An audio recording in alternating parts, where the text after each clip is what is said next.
Hello, everyone. Welcome to another edition of the Empowering Entrepreneurs Podcast. I'm Glenn Harper. Julie Smith. What's going on, Julie? It's snowing here today Woohoo! for the first time this season, and I don't think I like it. Oh, it's going to be awesome. Unfortunately, we don't get enough snow to make it white all the time. It's just Well, that's the thing. I either blurry want a gray. blizzard or I Yeah. want it to be 75 and sunny, and I have no idea.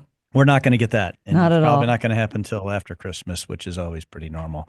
Well, we've got a great show for you lined up today. We've got a great guest, and I'd like to do my little bio here and see if Let's see how if your I can hit stalking this, skills if it were this works. time. All right, I'd like to introduce Ashley Jordan. She's an attorney, public speaker, and published journalist, and is the author of Unhappy Achiever. Just when you think you're too busy, Ashley says, "Hold my wine," and continues to exploit opportunities and share her message to all who engage her advice. Ashley's life is relatable, which makes her story and her wisdom so impactful. From assistant state attorney to partner abuse intervention program facilitator, Ashley's journey has caused her to want to get the message out to the masses. This includes authoring books, publications, and newspapers, magazines, and speaking gigs. Her message resonates not only with working moms, but all entrepreneurs as they struggle to find harmony in their personal and professional endeavors. Ashley is like all of us. Things happen to you, and you do things, but at some point, one must face the past and script the future that everyone deserves. Her skill set has helped many people achieve their voice and confidence to face everyday challenges with a zest and panache to make their journey meaningful. A true success story, and we are so looking forward to delving into her journey. Thank you, Ashley, for being on our show. Thank you, Glenn. That was beautiful. Better than Awesome. I could have said it. That's why we keep him on the podcast. Yes, he is a keeper. That's for sure. I have one skill set. That's it. No.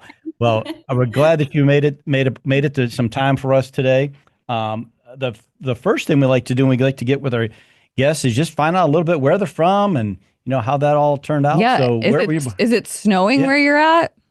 It is. It is also the first snow here in Milwaukee, Wisconsin. So yes, I am a Midwestern girl. I grew up in Northern Illinois near Rockford, Illinois, in a small town that most people have never heard of called Marengo, farming community. So I have lived in the Midwest most of my life, and here I am in the snowy, frozen tundra with you today. I tell you, We need to get out. Yeah, that Rockford.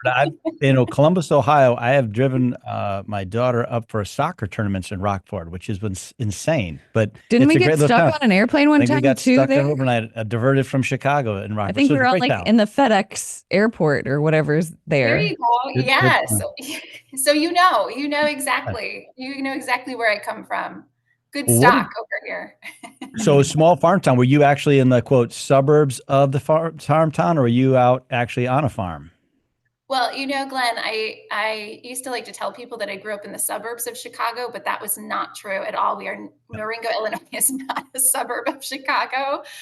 It is within driving distance. I don't know if it could be considered a suburb at all. It is a small rural hometown in the Midwest. And so, yeah, I'm a small town girl over here.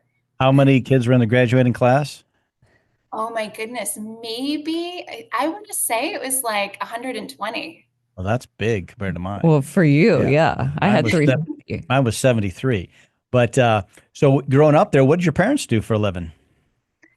So my mom worked in a dental office for basically my entire life. And she started out as a dental assistant, and she worked full time and went back to school and got her degree in business management. And then she became sort of the business manager of a small dental office. And my father worked for a garbage company. He started throwing trash, and then he became a roll-off driver, and he just retired a few years ago from that. And now he is a caregiver for the elderly, which is super lovely. How crazy is that?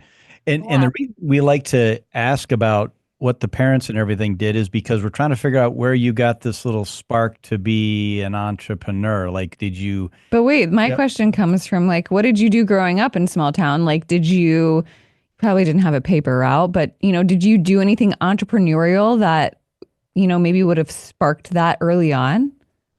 Sure. That's a great question, Julie. And I don't know if I can characterize this as entrepreneurial, but it certainly relates to what I'm doing today. growing up in the Midwest, I idolized Gloria Steinem in the 90s, which really was abnormal. But for me, what she represented was, a belief in that everyone should be treated fairly, and a passion for women and empowering women. And from, I would say, the sixth grade or so on, I just felt this fire, this desire to be a voice and an advocate for women. And I don't know where it came from, but it was just a part of me. And so it sort of manifested for me in athletics and playing basketball and girls' sports. And I just always knew that I was supposed to do something to serve and support women on their journey. I did not know what that was for a long time, but it certainly has always been sort of a fire inside of me that has led me here today with you and to create this book.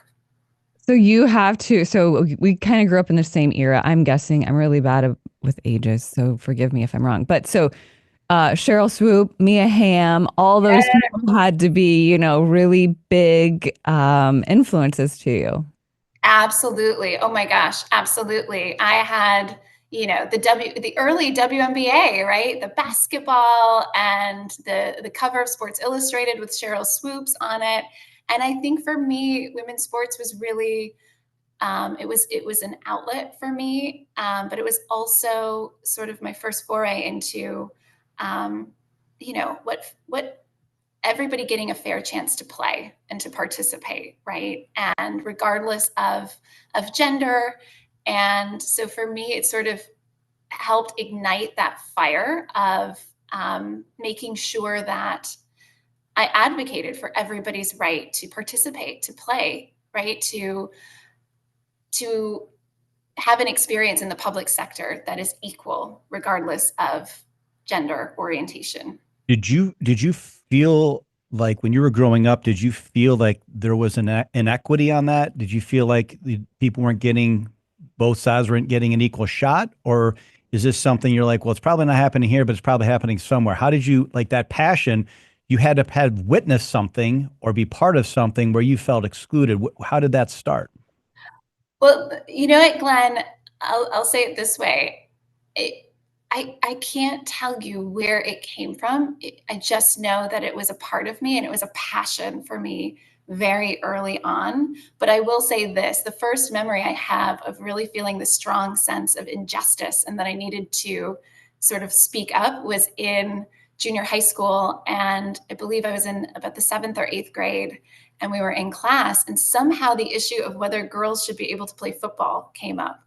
And so we were having a class discussion about it, and a boy in my class said, well, girls shouldn't be able to play football because there's no way a girl can take down a 200-pound lineman.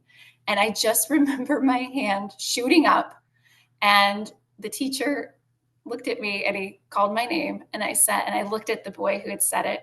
His name was Tyler. And I said, well, Tyler, the day that you can take down a 200-pound lineman, we'll talk. But in the meantime, girls should be allowed to play.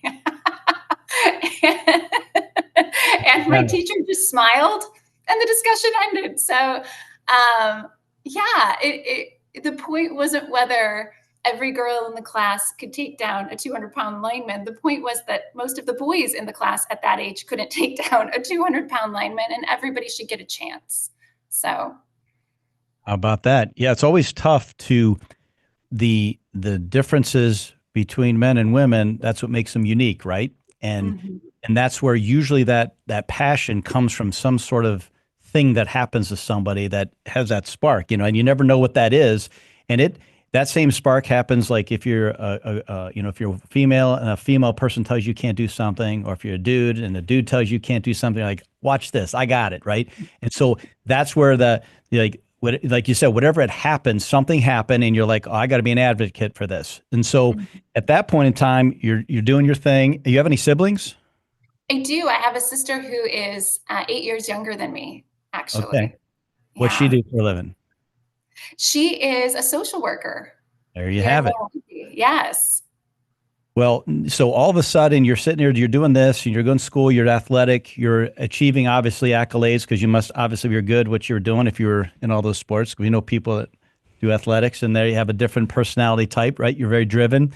And then all of a sudden you decided that, I think I'm going to go to North Central College in Naperville and do a degree in political science. Was that to advocate for the cause that you had, or was that something, well, that's just a generic degree I can get in and I can decide what I want to do next? Or did you always know you're going to be this lawyer that you end up getting at Northern Illinois?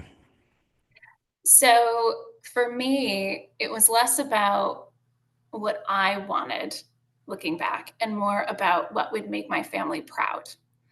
Right. And, you know, coming from a very working class family, I was the first woman for the most part in my family to go to college before getting married or having children. And so I think that I felt a big responsibility with that. And I really wanted to make my parents and my grandparents proud. And I only knew at that age two ways to do that. I could be a doctor or I could be a lawyer. And I knew that being a doctor wasn't an option because math and science weren't my strong suits, but writing and speaking were. So I was like, okay, well, I'm going to go to law school. But I never really thought about it much beyond that. And I never gave myself the opportunity to really say, what do I love? What lights me up? What do I want to be? Isn't And that interesting? Yes. mhm, mhm. So you were That thinking, I don't mean to interrupt, but like, so no, you please. already knew you wanted to be an attorney. You just, and that was the path there, but you just thought that would be the best one to make your parents proud. That's good stuff. Exactly. It was all about, you know, it was all about everyone outside of me. I didn't actually know to look inside of me to ask what lights me up, where does my passion lie? Where would my gifts, what would be the best outlet for me professionally for my gifts and what drives me, right? What motivates me? Instead, it was what will make everybody happy and proud, what will meet everyone's expectations and make people think more of me, right? That's tough. Do you think this is where my mind went. Do you think by doing that you paved the way for your younger sister? Like being 8 years younger, did you take kind of that pressure off of her and she was able to kind of navigate that for her and not anybody else? Mm. Julie, that's an interesting question, and I don't know if I can answer that for my sister. What I will say is, we are different generations, and so I hope this was true in the past, and I certainly hope it's true now that she's able to learn from some of my mistakes since I'm about a decade ahead of her, and that it's that some of the things that I have had to learn on my path to get here, she won't have to, and that I can set an example for her that will save her some life lessons. We should call her and see what she would say. I feel like we need that lifeline. Like, hey, we're Can you just figure curious. out You what the to talk lifeline, about? Taylor, jump on Yes, here. everything is perfect. Good. Well, so it's when I was again, you don't have a lot of content out there. It's very sparse, and I don't know how to use Instagram. But anyway, as I was looking through them things, your work experience, you're like, okay, I'm going to go work, and do the public office and do it, the prosecuting side, and then all of a sudden you're like, wait, I don't want to do that very long. Like that must not, you must have got into doing lawyer stuff and go, this is not me, right? Is that what happened? Or was it just like a bad work environment? What made you say I went to school for this, but I don't like this at all? Well, Glenn, I talk a lot about tapping into our knowing, right? And looking inside of us to know what's right and true for us instead of outside of us. I ended up at law school in the first place because I was looking outside of me for what I should do instead of inside of me. And because of that, from day one, the moment that I stepped foot in a law classroom, I was miserable. I hated it. Oh, Hated it. I literally drove from my parents' home in Marengo, Illinois, commuting to law school every day that first year and thought, what would happen if I just turned the car around? Wow. I knew it wasn't a fit for me, but I had worked so hard to get there. I was on a full scholarship to law school. People were counting on me, right? I had made this commitment and reached this goal that I had been working toward for years. And so, Unhappy Achiever, my book title, I was like, well, you finish what you started. You're going to see it through. And I did, and I don't regret that, but I knew law wasn't a fit for me from the first day. Normally people go into accounting class and say they want to be accountants, but it's very rare you hear somebody goes into law school that doesn't like it. So that's. But as you're going through law school, are there different things that are piquing your passion that are like, ooh, I kind of like that? Like, maybe the family side of it. Maybe it's the corporates. You know what I mean? Like you do learn a lot of different things in law school. So as you're going through that, did you try to find the silver lining and trying to find like, ooh, I do enjoy when I do go here, I enjoy talking about and learning about this? So I will say, despite that, I don't regret my law degree, not one bit, because to your point, it taught me a very different way of thinking, right? It teaches you a very analytical way of thinking. And that's, a tool you can apply to anything. It's a wonderful skill set to have. And it's a really great backup plan to have a law license. So instant street cred, right? Yeah. You're an attorney. Exactly. You can fight your way out of anything with that. Exactly. And it really is instant street cred, right?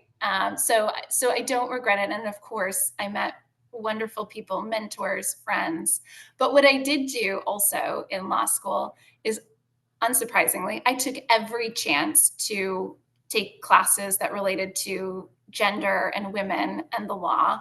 And I became a teaching assistant in the women's studies program at the university on campus. So I was still finding an outlet for that passion for serving and supporting women, even while I was doing something that maybe didn't, the profession itself didn't feel like a fit. I was still trying to find ways to explore my passions at the same time. And I did. It was my journey. Yeah, exactly. Well, so hold on. So you go through law school, you get the silver lining, you committed to achieving it, you achieve it, check the box. But then, like Glenn said, you still go into, instead of like, okay, I got it, but now I'm going to do what I want to do, or I'm going to, do that. Like still go. There's one more piece. Okay. Did you learn before that? Did you develop the writing skills? Because law is all about the prose. Did you already have that skill, or did you learn that in law school? So we all. Oh, absolutely. So I believe, and I know we all have gifts. We all have gifts. And my gift was always communication, writing and speaking. And it just came naturally to me from elementary school on. And so I could write anything. It didn't matter whether it was an essay for a high school class, a college term paper, or a legal memorandum. I could just do it. And so I definitely developed my writing in a different way in law school and learned how to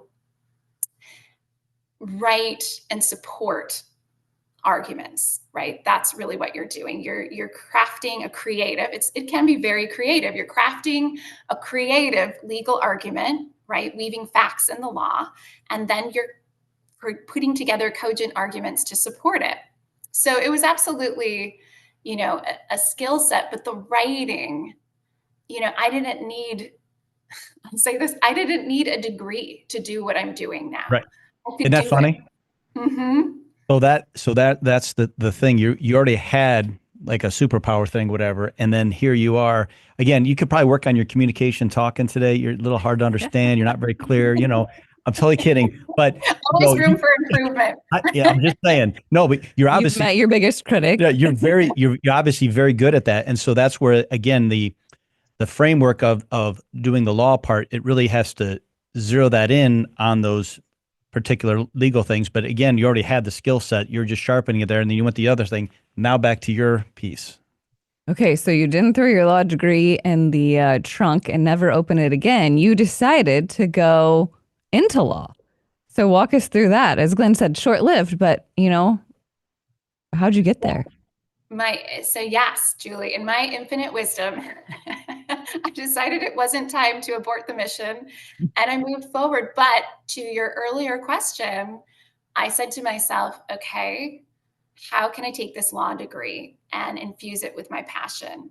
And the best way I could figure at that time was I will go work on domestic violence cases and advocate for women that way.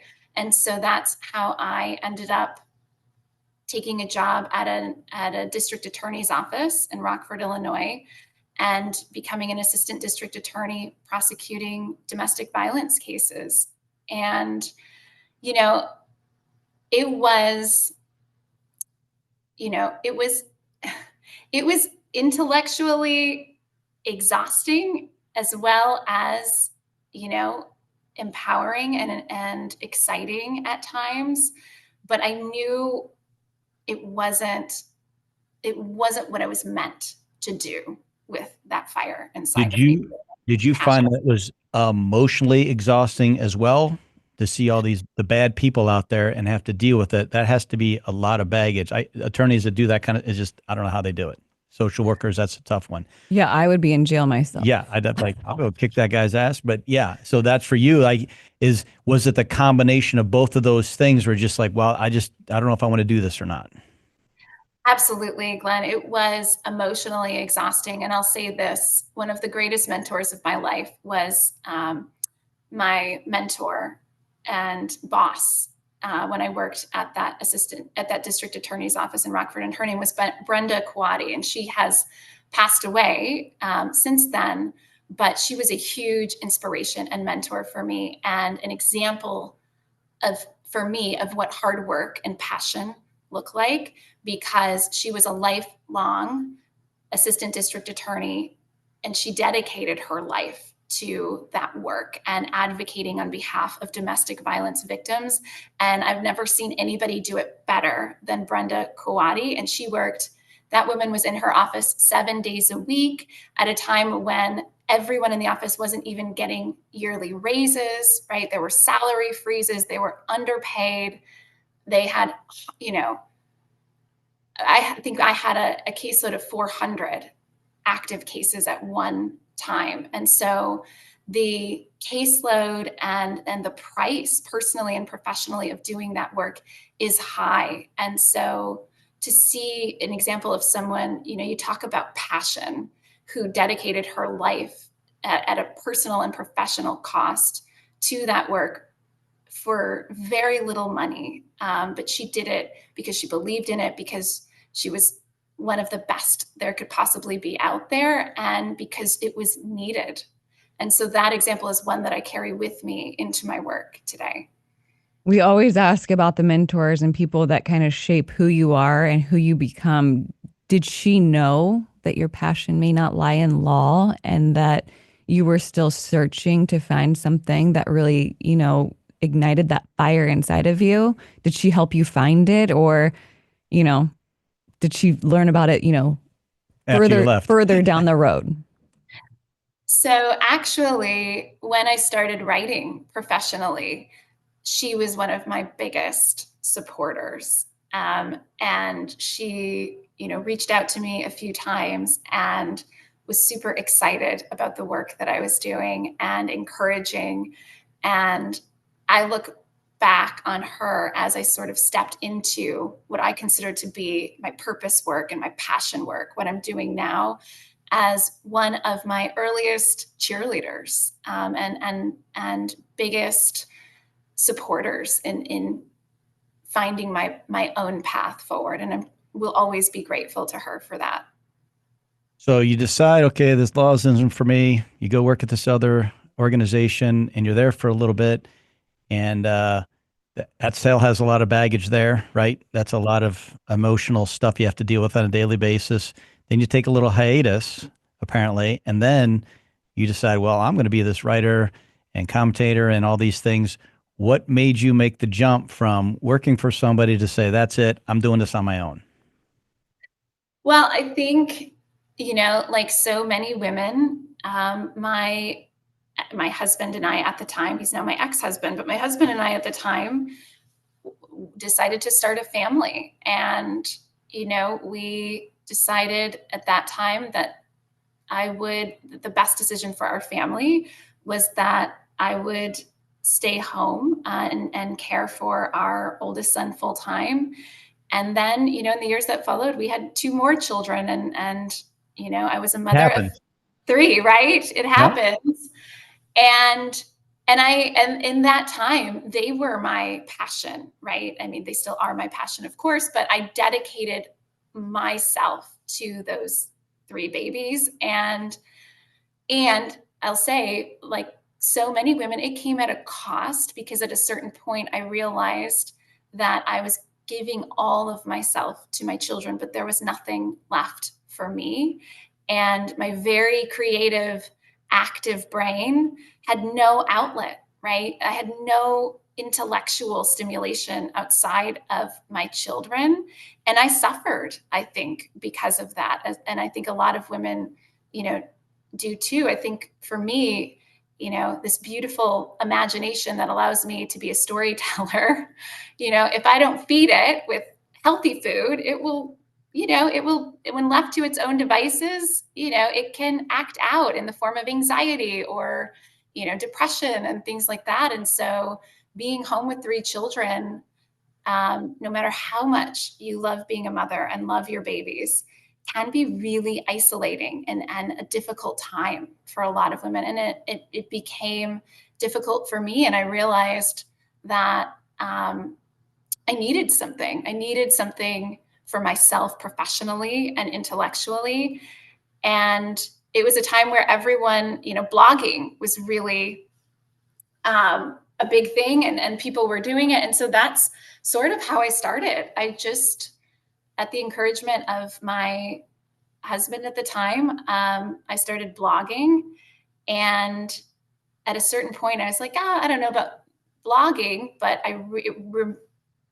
it reunited me with writing.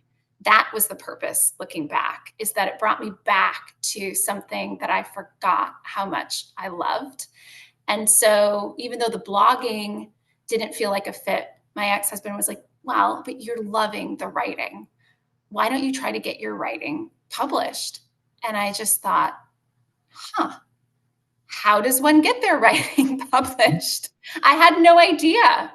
And so I did some online research, and I signed up for a couple nonfiction writing courses through Gotham Writers Workshop in New York and New York University, and took a class, like maybe 3 classes or so, on how to pitch your writing to publications and, how to write nonfiction. And then I started pitching. And after a few months, I published my first piece. And here I am. How cool is it that you had the opportunity to, with your husband at the time, that you guys were able to manage your finances and your household dynamic to say you can step back from work, everything's still taken care of, be a full-time mom, found the reward, but like, I need to do something else. You could slowly get in this other thing, and you guys had the relationship that supported each other for what your goals were as a family, but also to do these other things and have that opportunity. I mean, that's great. Usually somebody's back against the wall and they got to fight their way out of something to figure it out. And that was a good opportunity for you. So that's pretty cool. So I'm over here on this side of it, right? And so I understand where you're coming from, and I kind of took the different stance on that and was like, well, I'm going to make a career for myself and I'm going to prove the stereotype, wrong almost, if that's okay to say. But I think, like, for you, I think the question our listeners may have is, when were you writing? So if you're at home taking care of 3 babies, there had to be some sort of, you still had to sacrifice something in order to be able to take those 3 classes, to be able to write anything that would amount to being published. There were still a lot of sacrifices being made by yourself. I'm glad you asked that question, Julie. So for me, it was fitting it in wherever I can. And I think as I say this to you, the memory in my mind that's coming up is of my own mother, who, as I mentioned before, went back to school to get her undergraduate degree while working full time and being a wife and a mother, taking care of me. And I would wake up in the middle of the night to go to the bathroom, and I would see my mother on the couch, surrounded by highlighters and textbooks and legal pads and nothing but, pitch black and a lamplight. And so she showed me the example of doing what it takes to pursue your passion and your dreams. And so for me, I fit writing in wherever I could. During nap times, I woke up at 5 a.m. and would get an hour in, right? After my kids went to bed, when my husband got home sometimes, if I needed to, depending on if I had a deadline. And so it was about, I always say there are so many books that have been written in an hour a day. If you can find even an hour a day, all of those hours add up, right? And if you don't have an hour, do 30 minutes. And so for me, especially at that time, that's what I did, right? It didn't look like a traditional work day, but it was blocks of time that fit together like puzzle pieces and amounted to something.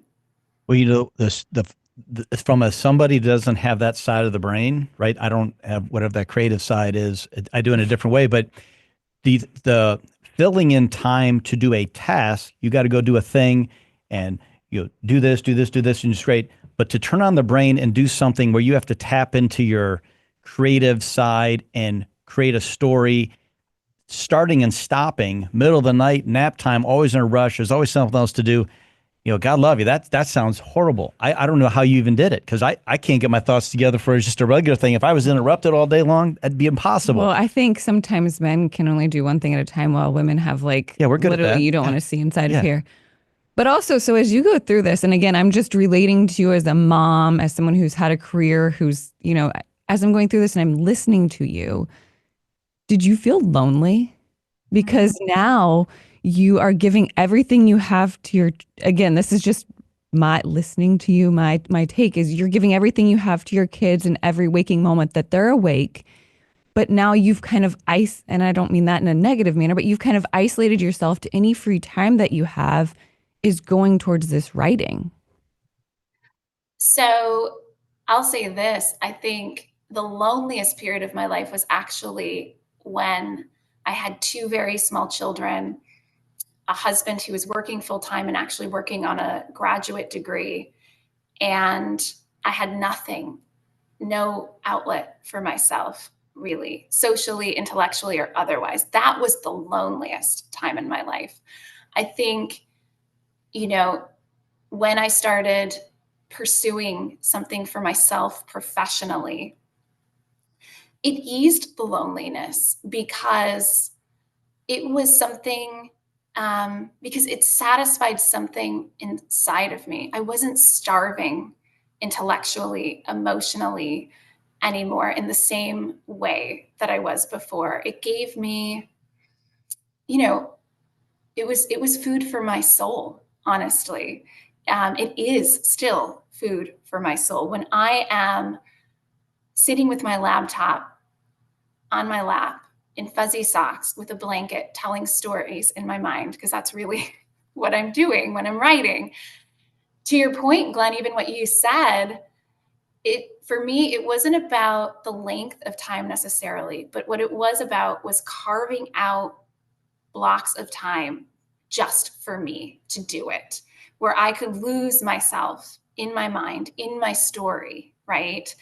And for me, that feeling when I'm in my work, when I'm in that space of creativity, of storytelling, it feels like I'm dancing like no one's watching.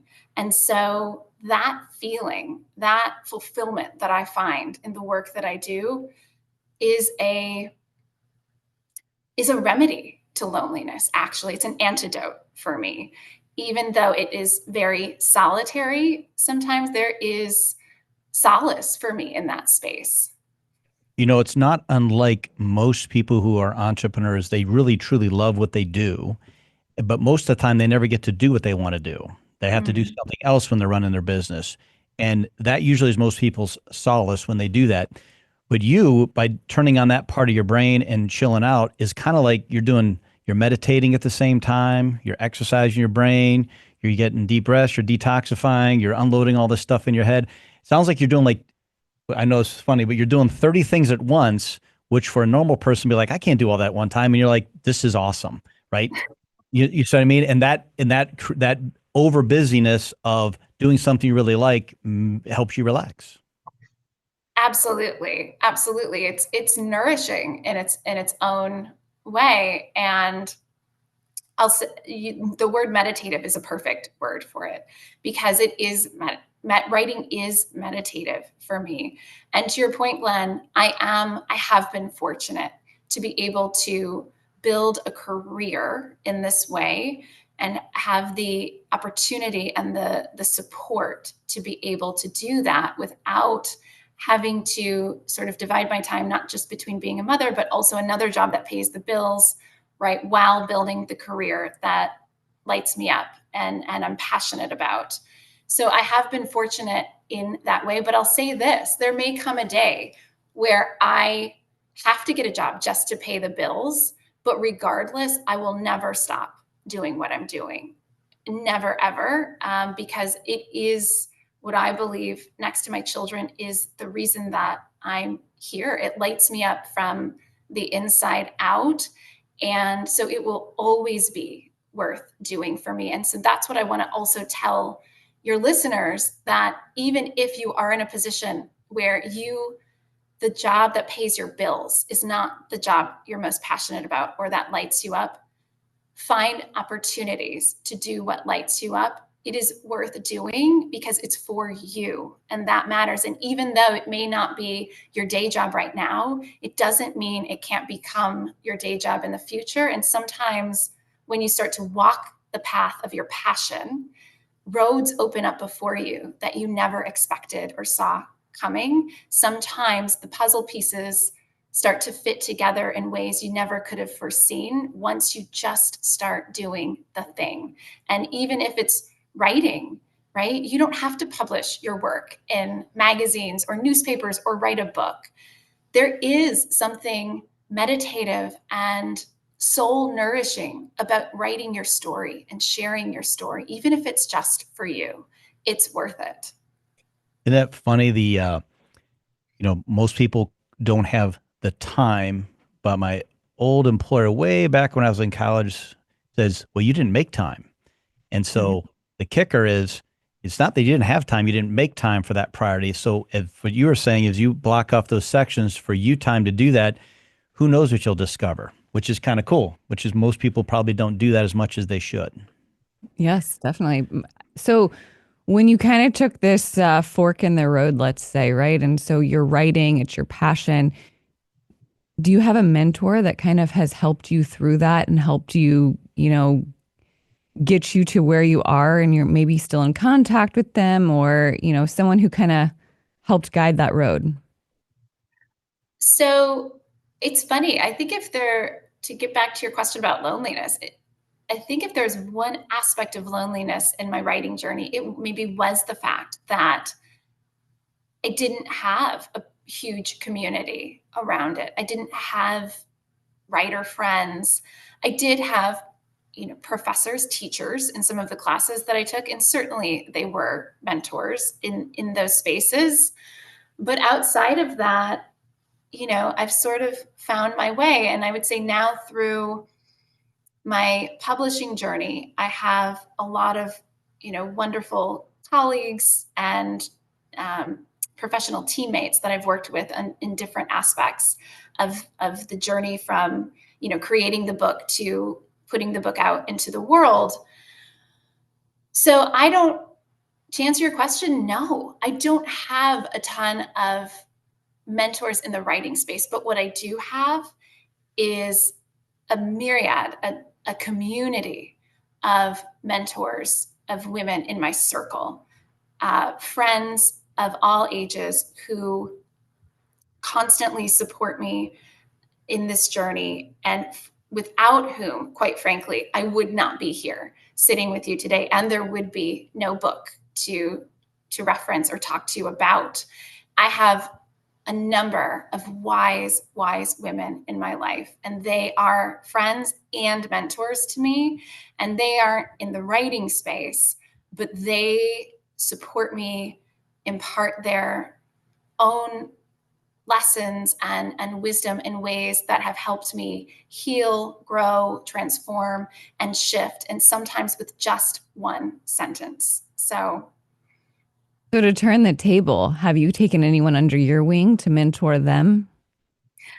So I am always here to mentor anyone, any woman, especially, however I can. And so, yes, I hope so. I definitely have, other writers that I am talking to and becoming friends with and meeting with to support them as they write their own books. And just, through the book that I've published, what I love to do is to share my stories, to inspire other women to share theirs, and to help illuminate their own paths of entrepreneurship and purpose, and creating lives that light them up from the inside out instead of the outside in. And so what I get to do is, in sharing my book and my stories with them, is it's an invitation to them to share their stories with me. And being able to bear witness to those stories, to hold a space for those stories, is one of the greatest joys, privileges, and blessings of my entire life. And it's what makes this work worthwhile for me. It's why I'll never stop. Isn't it funny how chicks and dudes, they go and do what they do, but they don't know, they think they just have to suffer in silence and it's by themselves, and they don't get the key or the knock at the door or the opportunity or even just the question to say, hey, you could do this different. You could join this club and do this, and this is what you're empowered to. But they just never get the opportunity. I'm both men and women, right? They just don't get the opportunity. So to create a platform where somebody might be itching for an answer, or I guess the question probably first, you got to have the question first, is probably that's a really cool thing that you're doing. I've got I was doing this, this is my background on you, and I came up. I've really got a tough question. It's a debate that's been around for at least 20 years, but I'm trying to figure out the Milwaukee. Where did the name come from? Did it come from the Potawatomi word for council grounds, or is it the Algonquin word for good land, as quoted by Alice Cooper in Wayne's World? Do you know which one it is? Because there's a lot of debate out there. Glenn, this is a question I do not have an independently verified answer to your question, but I'm going to go with the option that wasn't Wayne's World. That's what I'm going to go with. It's sounded pretty legit. Best and final. And here's what's even funnier about that is when I'm on Wikipedia on that, they actually quoted this particular thing from Wayne's World. And it was so funny when they were trying to, there's so many different ways where it came from, but it made me laugh. So I thought I'd bring that up and see if you could find the humor in that. I love that. I think you almost made her speechless. No, that which was a good one. pretty good. Oh. that never happens, Julie. So that's saying a lot. All right. We tested you there a little bit. Well, part of the fun thing we do on this is if we can summarize your story a little bit, it's like, you felt like you had to do something because that was going to make somebody else proud, and you saw your mom working hard and you thought you could do this and you wanted to do this because you thought it was the thing to do. And then you realized, well, this isn't making me happy.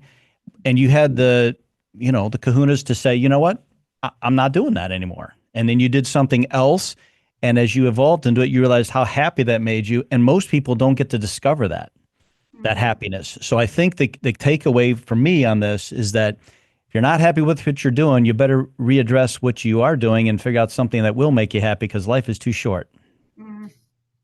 Absolutely. And I just want to reiterate that the thing that makes you happy, if it's not your day job, that's okay, right? It doesn't have to be your day job, again, to be worth doing. And talking about the blocks of time and sort of how I started and how I wrote this book, Unhappy Achiever.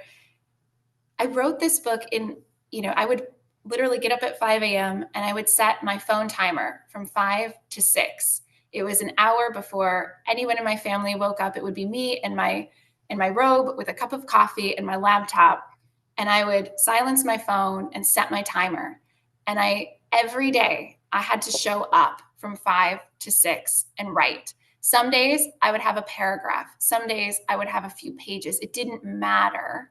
What mattered was not the output, but it was that I was going to show up for this every single day, and I was going to accept what came. But I knew if I continued to do that, something would come and I would create something. And so it's about showing up for you. It's about asking yourself, what lights me up? What is my passion? What feels purposeful to me? And now, how can I create some time and space for that in my life and show up for it? And in doing so, show up for me. Glenn's going to be real sad when I don't go back to the office with him. I know. But where are you going? No, it's as you do this, as you do the writing, and this is just a question because writers, they're just a different type of person, how they think, but you got, the words are always amazing me, but you have fiction and you have nonfiction, and you're all doing the nonfiction stuff.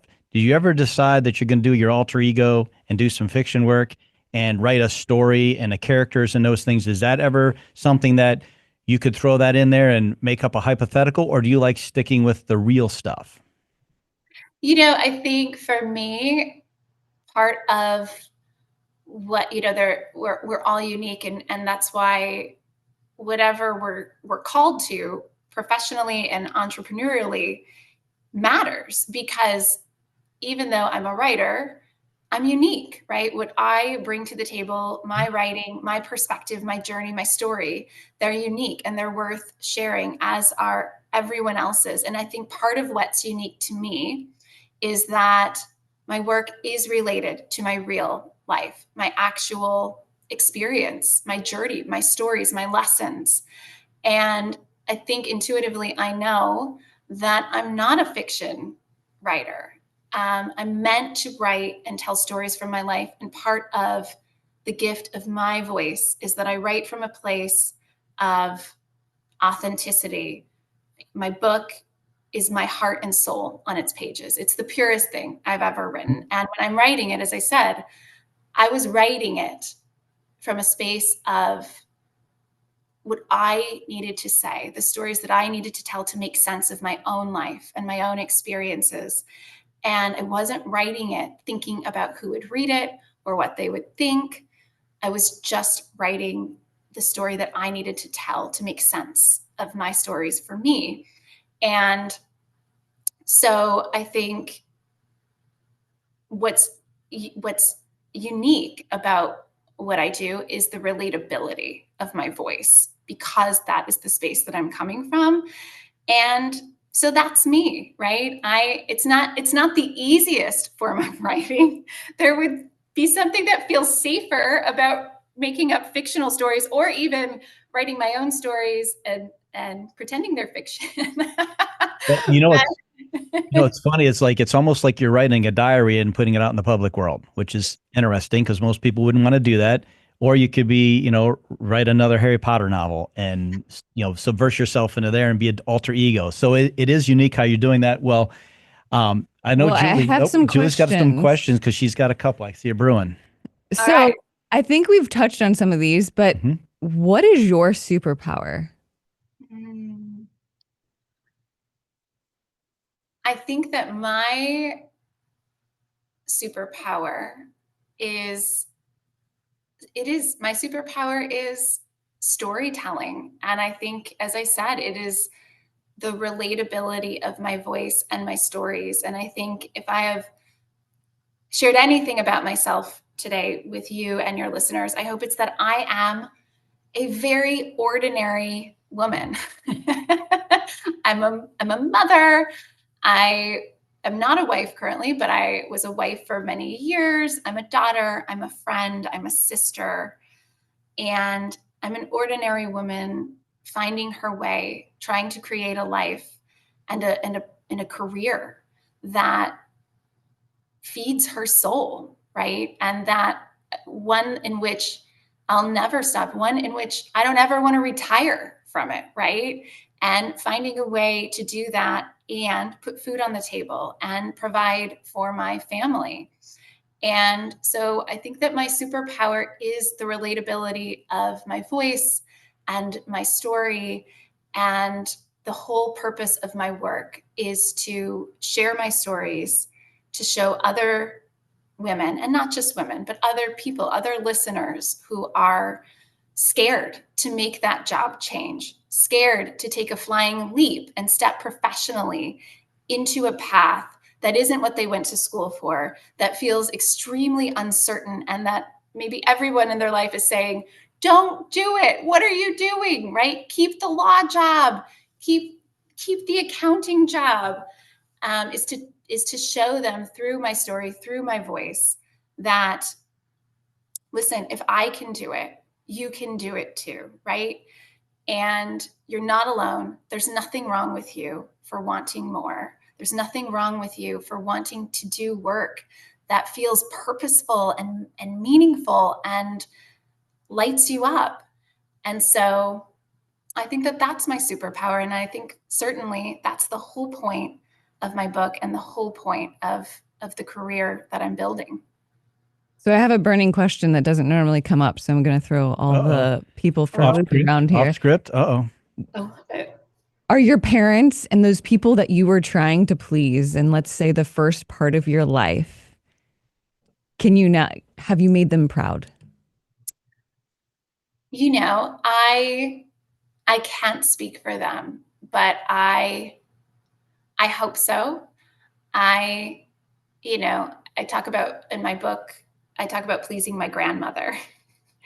And there's a little while, and she's since passed away, but there's a little while after I left law and I was writing where I would talk to her on the phone and she would be like, are you ever going to go back to being a lawyer? And I was like, Nana, I don't think so.